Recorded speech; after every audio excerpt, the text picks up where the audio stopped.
මේ ඩිසාස්ටර්ස් ඔක්කොම අරගෙන තමයි අපි ඉන්වෙස්ට්මන්ට් එකක් ගැන බලන්න ඕනේ නැත්තේ කතා කරන්න ඕන. හතු බිල්ඩින් එකක් කඩා වැටේද කියලා. ඔය කතාව මටත් තිබුණා. මොකද ලෝකේ ලොකුම බිල්ඩින් එක බර්ජ් ඩුබයි. දැන් බර්ජ් khalifa කියන්නේ හරිය මීටර් 900 ගාණක් උසයි. මේ බිල්ඩින් එක කඩා වැටුනොත් පැත්තකින් යන කිලෝමීටරයක් ඉවරයි. මොකද කිලෝමීටරයක් විතර උසයි. ඒකට පැත්තක්ම ඉවරයි. ඒතකොට ඔය මේක ඉමා ප්‍රොපර්ටිස් එකම මේක ඉන්වෙස්ට් කරපුවා. ඒකට ඒ කාලේදී මම ඔය ඩුබයි ෆයිනෑන්ෂල් මාකට් එකේ ෂෙයාර්ස් ගන්න යනකොට මටත් හිතුණ එක දෙයක් තමයි මේවා කඩා වැටෙන්නේ නැති වෙයිද. ලෝකේ තියෙන හැම තැනම තියෙන සිමෙන්ති කොන්ක්‍රීට් ගල් ගෙනල්ලා එක තැනකට ගෙනල්ලා මේ කැරකෙන බෝලේ උඩ එක තැනක හදනවා කිලෝමීටරයක් උස බිල්ඩින් එකක්. හරි මොකද්ද මේකෙන් ලෝකේ අසමතුලිත වෙයිද කියලා වෙලාවට මටත් හිතුණු ප්‍රශ්න. හැබැයි ඒවා ගැන හිතුවොත් අපිට පිස්සු හැදෙනවා. will run mad කියන්නේ හරි පිස්සු හැදෙනවා. ඉතින් ඒ නිසා වැඩි හිතන්න ඕනේ නැහැ. හොඳම දේ තමයි ආයෝජනය ගැන යම් ફોකස් එකක ඉන්නවා. හම්බෙන ලාභය පරිභෝජනය කරනවා. ඒක හිතනවා භූමිකම්පා වෙනවනේ. ඒකෙන් පස්සේ ආයෙත් කන්ස්ට්‍රක්ෂන් කරනවා කියලා සිමෙන්ති ෂෙයාර්ස් ගන්න පුළුවන්. එහෙම කියෝ. Hi gentlemen, welcome to us. කතා කරනවා අවුරුදු 17යි මට මම ඇඩ්වාන්ස් ලෙවල් කොමර්ස් කරන්නේ. අපේ ගෙදර ඔක්කොම ඔයාගේ channel එක බලනවා.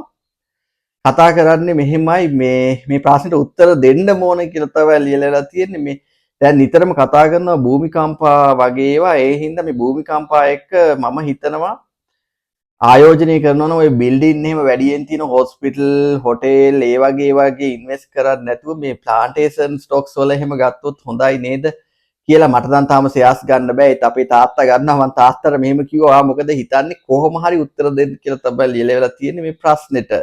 ඇත්තටම මෙතනදී අපි පොදු අදහසක් ගන්න ඕන උත්තර දෙන්න කියන්නේ මෙහෙමයි. ඉතින් ඇත්තටම ඕනම ආයෝජනයක රිස්ක් එකක් තියෙනවා. ඒ රිස්ක් එක හරිද? ඒ රිස්ක් එක අපිට මැනේජ් කරන්න පුළුවන්. ඒ හින්දා තමයි රිස්ක් මැනේජ්මන්ට් කියන සබ්ජෙක්ට් එකක් ඇවිල්ලා තියෙන්නේ. ඒ රිස්ක් මැනේජ් කරන විදිය ඉගෙන ගත්තොත් අපිට භූමිකම්පා නෙමෙයි සුනාමි නෙමෙයි මොනවත් ප්‍රශ්නයක් නැහැ. මොකද අපි සදාකාලිකව ජීවත් වෙන්නේ අංක එකේම අපි ප්‍රොෆිට් ගත්තොත් ලාභ පරිභෝජනය කරන්න මොන එක තමයි මගේ පෞද්ගලික අදහස. ඒ කියන්නේ පොල් ගහක් ගත්තොත් එimhe පොල් ගහේ කුරුම් බැට්ටි වැටෙන්න පුළුවන්, කලටි වැටෙන්න පුළුවන්, පැහිච්ච පොල් වැටෙන්න පුළුවන්, වේලිච්ච පොල් වැටෙන්න පුළුවන්. ඒ වගේ ජීවිතේට ඕනම වෙලාවක භූමිකම්පා සුනාමිම නෙමෙයි. පාරේ යනකොට ඇක්සිඩන්ට් එකකින් නැති වෙන්න පුළුවන්. එක එක විදිහට heart attacks වගේ වෙන්න නැති වෙන්න පුළුවන්. ඒ නිසා අපි සැලසුමක් මොන විදිහට සැලසුම් කරත් මේ ලාභයක් ආවොත් ලාභ පරිභෝජනය කරන තැන ඉඳන්ම තමයි පටන් ගන්න ඕනේ කියන අදහසින් තමයි මම උත්තර දෙන්න බැලුවේ. විශේෂයෙන්ම ගිහින් කියන්න ඕන ලංකාව කියන්නේ ඉන්දු ඔස්ට්‍රේලියානු භූතලයේ පිටලා තියෙන. ඒතකොට භූමිකම්පාවල අවදානයෙන් බැහැර වෙච්ච කලාපයක්. නමුත් ඉන්දියානු කලාපයේ තියෙන අවදානම තියෙනවා සුමාත්‍රා වගේ ඇතිවෙච්ච භූමිකම්පාවල. ඔය 2004 වගේ ආපු මේ කම්පන නිසා ඇතිවෙච්ච සුනාමි වගේ තත්ත්වයක් කරනහම අපිට ඒ වගේ ගැටලුවක් ඇති වෙයි කියලා මම හිතන්නේ නැහැ. හැබැයි මගේ සර් කෙනෙක් මට කිව්වා 1915 අප්‍රේල් 14 ජෝර්ජ් රොඩ්රිගස් මට මතක නම හරිද ජෝර්ජ් රොඩ්රිගස් කියලා පෘතුගාල ජාතිකයේ ලිස්බන් වලදී පත්‍රිකාවක් දෙනවා. ලිස්බන් පත්‍රිකාව කියලා මේක එයා ලියලා තිනවා ලංකාවේ 1914 අප්‍රේල් 15 නෑ 1915 අප්‍රේල් 14 හරිද භූමිකම්පාවක් ඇති වුණා කියලා. හරිද කොහේ මම උදේට මතක තියාගෙන හිටින්න කිව්වේ. ඒක එයා කියනවා මේ භූමිකම්පාව ඇති වෙන්න මාස ගානකට කලින් ඉඳන්ම මුහුදේ මාළු මැරුණා කියලා සමහර වෙලාවට මැරිච්ච මාළු අනුභව කරපු මිනිස්සු මැරුණා කියලා මුහුදෙන් විස වායු උඩට ඇවිල්ලා කුරුල්ලෝ මැරුණා කියලා මේක ලියලා තිනවා කියලා. හරිද මේ පත්‍රිකාව ගැන ස්ටඩි කරපු අය කියලා තින්නේ. මම මේ පරණ සර් කෙනෙක් තමයි මටත් කියලා තිබුණේ. ෆිසික්ස් සර් කෙනෙක් ඔක කිව්වේ.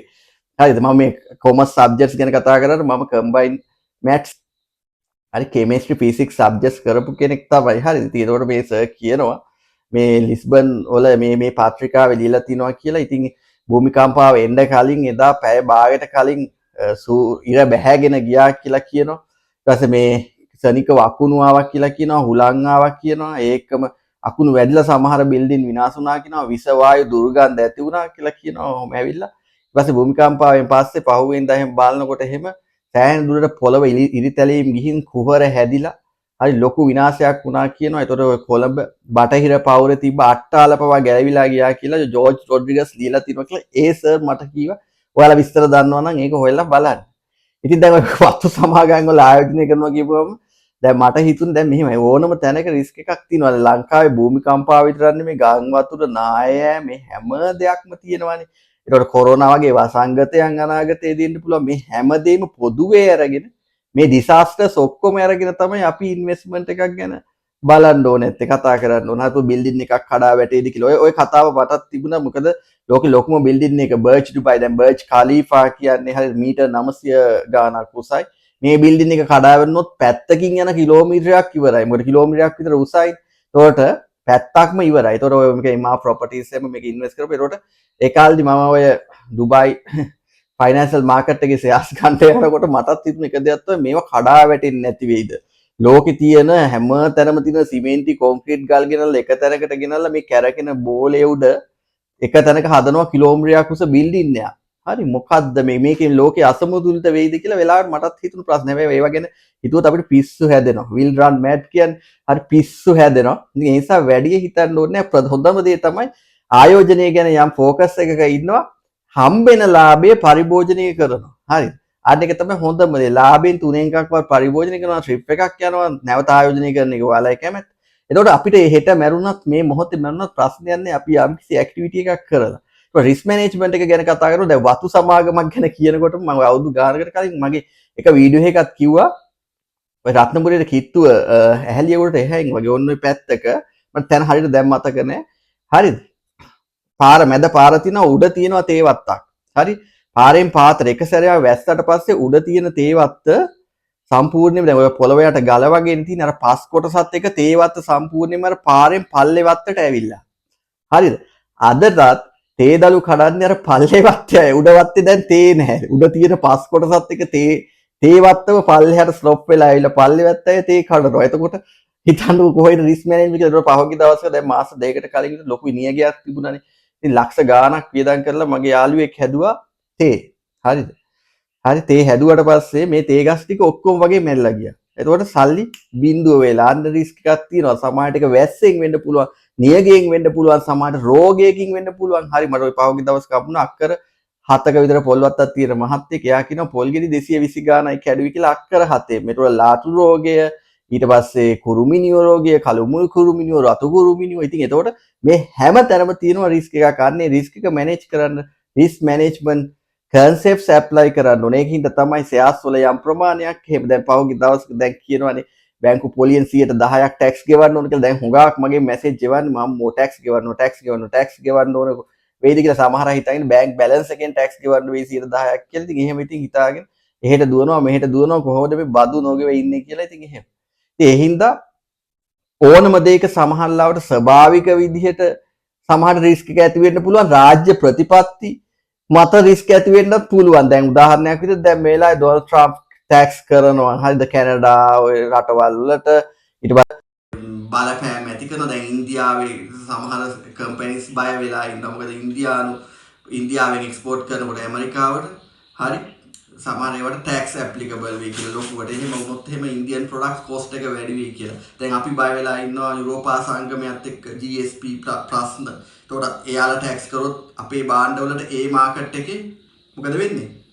මේ මාකට් එකේ පිරිවැය වැඩි වෙනවා. මොකද අමතර දැන් රුපියල් 200ට යවනවා කියමුකෝ. එහෙට යනකොට එයාලා තව ටැක්ස් එකක් ගැහුවොත් එහෙම 150ක් රුපියල් 200 භාණ්ඩේ 300 වෙනවා. ඒකට ඒකට විකල්ප භාණ්ඩ පාවිච්චි කරන්න පුළුවන් වෙනවා.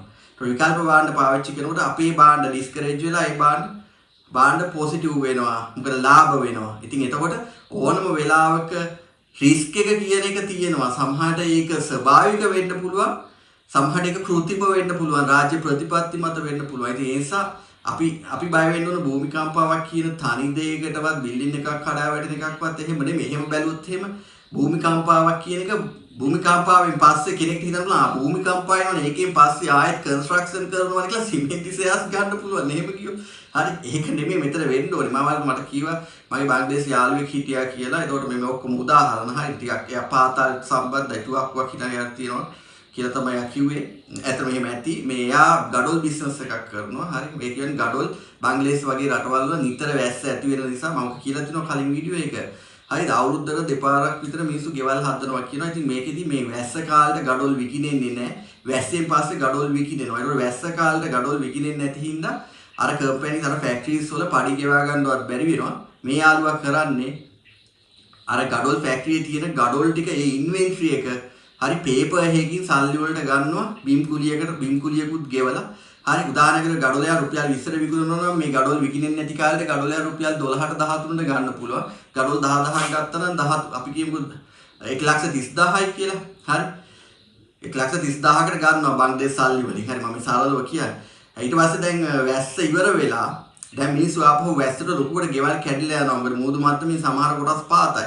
එතකොට ගඩොලයා රුපියල් 25ට විතර යනවා. 1,30,000ට ගඩොල් ගත්ත ගඩොල් ටික 2,50,000ට විකුණනවා. මෙයා ගඩොල් අල්ලන්නේ නැහැ, දකින්නෙත් නැහැ. අර ඉන්වෙන්ටරි එක විතරක් ඩොකියුමන්ට් එකකින් මිලට ගන්නවා මාස 5කින් ඉන්වෙස්ට්මන්ට් එක වගේ 100%.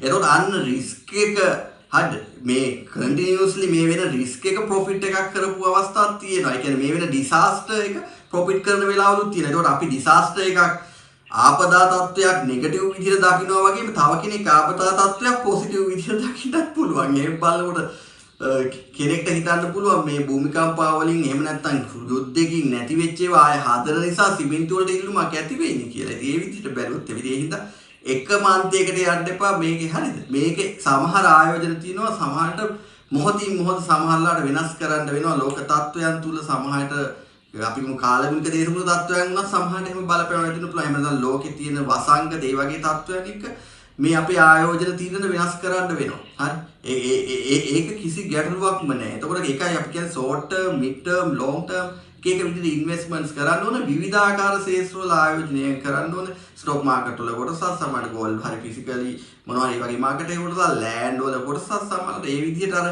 පෝර්ට්ෆෝලියෝ බිල්ඩ් කරපු කෙනාට කොතනකින් හරි වාසියක් එන්න පුළුවන්. ඒ නිසා මේ ප්‍රශ්නෙට අදාළව මම උත්තර දුන්නා නැද්ද කියලා මම දන්නේ නැහැ. ඔයාලගේ අදහස් කමෙන්ට් කරන්න මේ වීඩියෝස් මොකක්ද දික් වෙන නිසා. thank you very much for watching. Have a nice day.